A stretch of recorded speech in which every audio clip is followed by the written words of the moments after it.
एक सविस्तर बातमी बघूयात। लोकसभा निवडणुकीमध्ये कांदा उत्पादक शेतकऱ्यांनी दणका दिल्यानंतर आता कांद्यासंदर्भात केंद्र सरकारनं मोठा निर्णय घेतलाय, ज्यामुळे कांदा दरामधील अचानक होणारी चढउतार आवाक्यात येण्याची शक्यता आहे।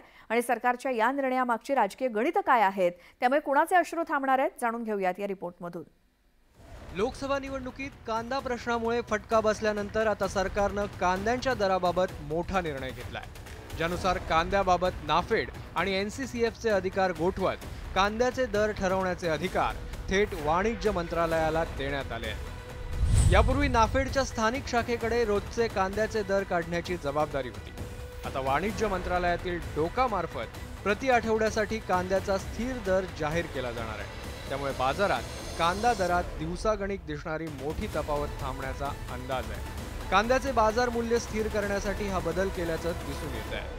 आता नाफेडचा आणि एनसीसीएफचा दर ग्राहक संरक्षण मंत्रालय दिल्लीतून ठरवत असून हा दररोजचा दर ठरवण्याऐवजी आठवड्याचा एकदाच दर ठरवला जातो।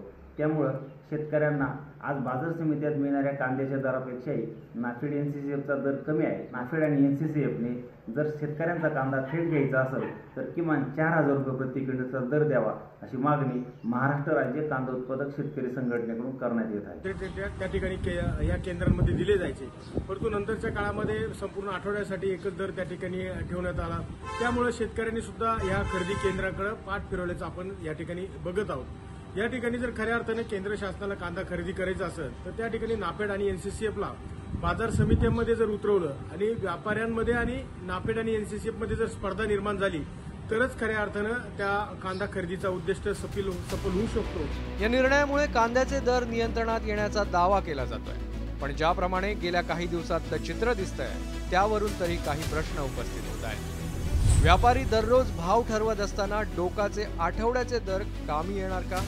जास्त भावामुळे शेतकरी व्यापाऱ्यांकडेच जातो, अशानं व्यापाऱ्यांची मुजोरी मोडीत निघेल। व्यापाऱ्यांसोबत वाणिज्य मंत्रालय स्पर्धा करू शकेल का, असाही सवाल उपस्थित होतोय। या सगळ्या संभ्रमावस्थेमुळे कांदा उत्पादकांकडून मात्र सरकारच्या या निर्णयावर संमिश्र प्रतिक्रिया उमटत आहे। केंद्र सरकारने जो निर्णय घेतलेला आहे हा निर्णय स्वागतार्ह आहे, परंतु हा घेत असताना त्यांनी एक मिनिमम सपोर्ट प्राइस जो उत्पादन खर्च आहे कांद्याचा त्याला दीडपट भाव असा ठरवला पाहिजे। निवडणुकीमध्ये त्याचा इफेक्ट दिसला तर आता लगेच भाव ठरवायला निघाले। ठीक आहे, भाव ठरवायला निघाले, ठीक आहे, परंतु भाव कसे ठरवणार, अंमलबजावणी कशी करणार? भाव एखाद्या शेतकऱ्याचा कमी गेला तर त्याला काय करणार? हा निर्णय कांद्याच्या दरांचा असला तरी याचं राजकीय मोलही मोठं आहे, कारण या कांद्यानं नुकत्याच झालेल्या लोकसभा निवडणुकीत सत्ताधाऱ्यांना चांगलंच रडवलंय। केंद्र शासनानं कांदा निर्यात बंदी केल्यानंतर कांद्याच्या भावात मोठी घसरण झाली, त्यामुळे शेतकरी वर्ग प्रचंड नाराज होता। त्याच्या नाराजीचा फटका महायुतीला बसला। उत्तर महाराष्ट्रासह पश्चिम महाराष्ट्रातील एकूण 7 मतदारसंघात सत्ताधारी महायुतीच्या खासदारांना नाकारल्याचं समोर आलंय। 6 मतदारसंघात तर विद्यमान खासदारांना शेतकऱ्यांनी नाकारलंय।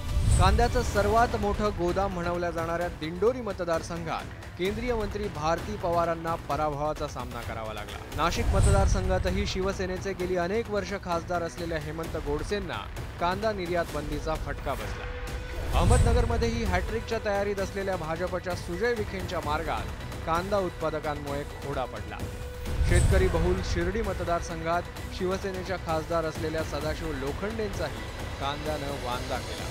धुळ्यात माजी केंद्रीय मंत्री असलेल्या भाजपच्या डॉक्टर सुभाष भामरेंचा विजयरथही मालेगाव आणि बागलांच्या कांदा उत्पादकांनी रोखला। नंदुरबारमध्येही काही प्रमाणात कांद्याचा परिणाम दिसला, ज्यामुळे हॅट्रिकच्या तयारीत असलेल्या भाजपच्या हिना गावितांना पराभूत व्हावं लागलं। तिकडे शिरूरमध्येही माजी खासदार राहिलेल्या राष्ट्रवादीच्या शिवाजीराव आढळरावांना शेतकऱ्यांनी नाकारत खासदारकीपासून रोखलं। कांद्यानं केलेल्या या राजकीय वांद्यानंतर आता केंद्र सरकारला खडबडून जाग आल्याचं दिसतंय। त्यामुळे आता कांद्याच्या दरांचा निर्णय थेट वाणिज्य मंत्रालयाकडे सोपवण्यात आलाय, पण या निर्णयावरूनही राजकीय आरोप प्रत्यारोपांचा सामना रंगलाय। किंमत आम्हाला लोकसभेच्या निवडणुकीच्या निमित्तानं मोजावी लागली। आम्ही त्यामध्ये सारखं सांगत होतो की बाबा उत्पादकालाही परवडावं आणि ग्राहकालाही परवडावं। शेवटी उत्पादकाला जर तोटा झाला तर उत्पादक मग कांदाच तयार करणार नाही आणि ग्राहक आणि उत्पादक दोघांचा समन्वय साधायचं काम करावं, अशा प्रकारे आमची सारखी मागणी होती। आता त्या मागणीच्या मध्ये त्यांनी पण सगळ्यांनी गांभीर्याने घेतलं. खाली जे शेतकरी आहेत त्यांना किंवा शेतकऱ्यांसाठी खालच्या ज्या यंत्रणा आहेत त्या निष्काम करायच्या आणि शेतकरी ओरडला मेला तरी यांना फरक पडत नाही. कारण पाहिलंय पंजाब आणि हरियाणामधील 700 शेतकऱ्यांनी जीव गमावला तरी त्यांना काय फरक पडला. एकंदरीतच लोकसभा निवडणुकीतील पराभवाची विधानसभेत पुनरावृत्ती होऊ नये म्हणून सरकारनं आता शेतकऱ्यांचा रोष कमी करण्याचे प्रयत्न सुरू केले आहेत. त्यामुळे आता नाफेड आणि NCCFचे अधिकार गोठवून कांदा दरांचा प्रश्न मार्गी लागतो का? स्थानिक बाजारपेठांमधील व्यापाऱ्यांसोबत स्पर्धा करत वाणिज्य मंत्रालय कांदा उत्पादकांना दिलासा देण्यात यशस्वी होतो का? यावर आता आगामी विधानसभेचं कांदा पट्ट्यातील गणित अवलंबून राहणार आहे. Bureau report, news 18 Lokmat. आणि बातमीसोबतच बुलेटिनमध्ये वेळ झाली एका छोट्याशा